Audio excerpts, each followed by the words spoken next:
Greater Noida Uttar Pradesh का उभरता हुआ इंडस्ट्रियल, रेजिडेंशियल और एजुकेशनल हब। 30 साल पहले दोस्तों जब इसकी स्थापना हुई थी तो ये उम्मीद नहीं थी कि ये शहर इतनी तेजी से ग्रो करेगा।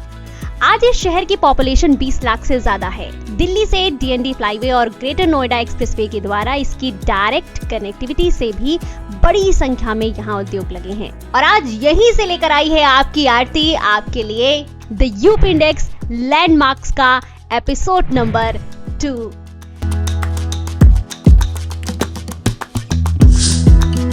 दो 2001 में जब दिल्ली आगरा नेशनल हाईवे 2 के विकल्प के रूप में हाई स्पीड एक्सप्रेसवे की प्लानिंग हुई तो ग्रेटर नोएडा इसका स्टार्टिंग पॉइंट बनाया गया।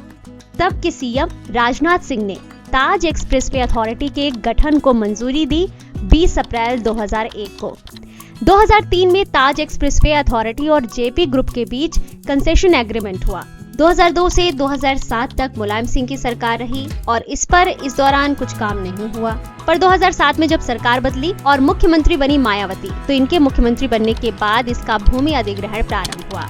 जनवरी 2008 में जेपी ग्रुप ने इस एक्सप्रेसवे का कंस्ट्रक्शन स्टार्ट किया। जुलाई 2008 में इसका नाम ताज एक्सप्रेसवे से बदलकर यमुना एक्सप्रेसवे कर दिया गया, जो इसका आज आधिकारिक नाम है। ताज एक्सप्रेसवे अथॉरिटी का नाम भी Yamuna expressway industrial development authority कर दिया गया।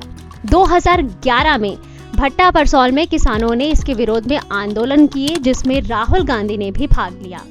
और इस तरह से सभी मुश्किलों को पार करते हुए 2012 में इसका निर्माण पूरा हुआ, लेकिन तब तक मायावती चुनाव हार चुकी थी और इसका उद्घाटन करने का मौका मिला तत्कालीन सीएम अखिलेश यादव को।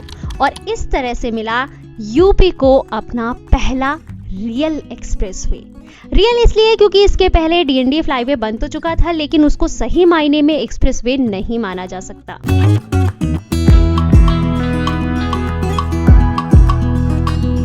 अब बात करते हैं कैसे कैसे ये बना। तो देखिए ये 3 फेजेस में बनकर तैयार हुआ। पहला फेज 48 किलोमीटर का ग्रेटर नोएडा से जेवर विलेज तक, जहां अभी एशिया का लार्जेस्ट एयरपोर्ट बनाया जा रहा है। अगर आप चाहते हो उस एयरपोर्ट की भी हम डिटेल बात करें, उस प्रोजेक्ट को आपको दिखाएं, तो हमें कमेंट करके लिखिए जेवर एयरपोर्ट अपडेट, तो हम लेकर आएंगे। दूसरा फेज 61 किलोमीटर का जेवर से मथुरा है और तीसरा फेज 56 किलोमीटर का मथुरा से आगरा तक है।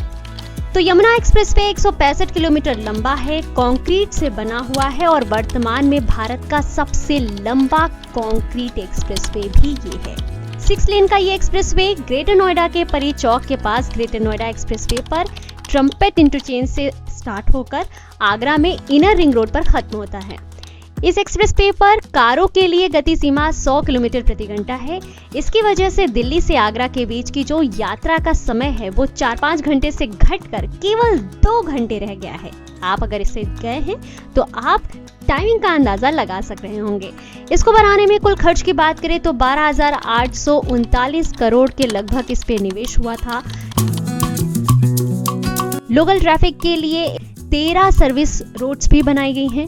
6 लेन का ये एक्सप्रेसवे भविष्य में 8 लेन का भी किया जा सकता है, इतना स्पेस मेंटेन किया गया है। इसके दोनों तरफ लगभग 5 लाख पेड़ लगाए गए हैं और आप इस पर जब ड्राइव करोगे तो आपको रियलाइज होगा कि ये one of the greenest expressway है। और सच में जब भी मैं नोएडा जाती हूँ इस एक्सप्रेसवे के थ्रू तो मुझे बहुत अच्छा लगता है।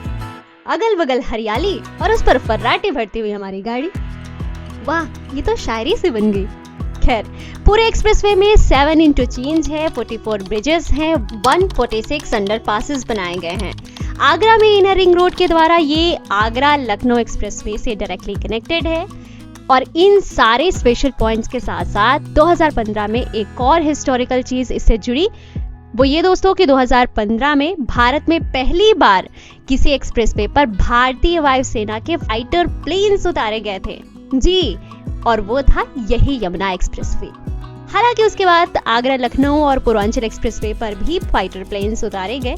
पिछले 10 सालों में अगर बात करें दोस्तों तो इस एक्सप्रेसवे के दोनों तरफ काफी डेवलपमेंट हो चुकी है।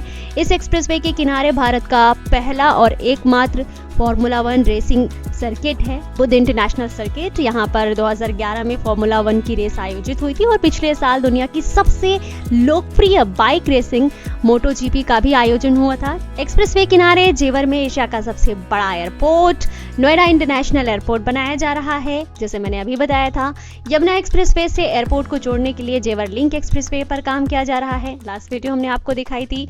ईस्टर्न पेरिफेरल एक्सप्रेसवे की कनेक्टिविटी के लिए क्लोवरलीफ इंटरचेंज पर काम शुरू हो गया है और एक्सप्रेसवे के किनारे तमाम बड़ी कंपनियों ने अपने प्लांट्स लगाए हुए हैं, जैसे वीवो मोबाइल्स, बीकानेर वाला और काफी सारे और इंडस्ट्रियल प्रोजेक्ट्स अंडर कंस्ट्रक्शन है।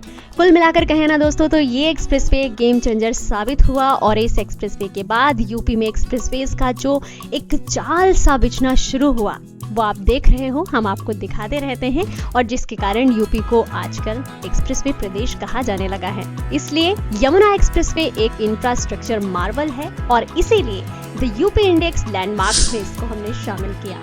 उम्मीद करते हैं ऐसे ही लैंडमार्क्स, ऐसे ही मार्वल्स की कहानी आपको अच्छी लगती होगी। क्या कुछ नया बन रहा है वो तो हम आपको दिखाते हैं, लेकिन क्या कुछ बन चुका है और उसके पीछे की कहानी क्या रही है, अगर आपको ये पसंद है, आपको ये स्टोरी अच्छी लगी तो वीडियो को लाइक जरूर कीजिए, हमें मोटिवेट कीजिए, वीडियो को शेयर कीजिए, कमेंट करके बताइए आपको कैसा लगा। चैनल को सब्सक्राइब करके बेल आइकन प्रेस कर लीजिए ताकि हम जब भी आपसे कहें आ जाइए, आज एक नई कहानी सुनाते हैं, तो आप भी हमारे साथ जुड़ जाएं।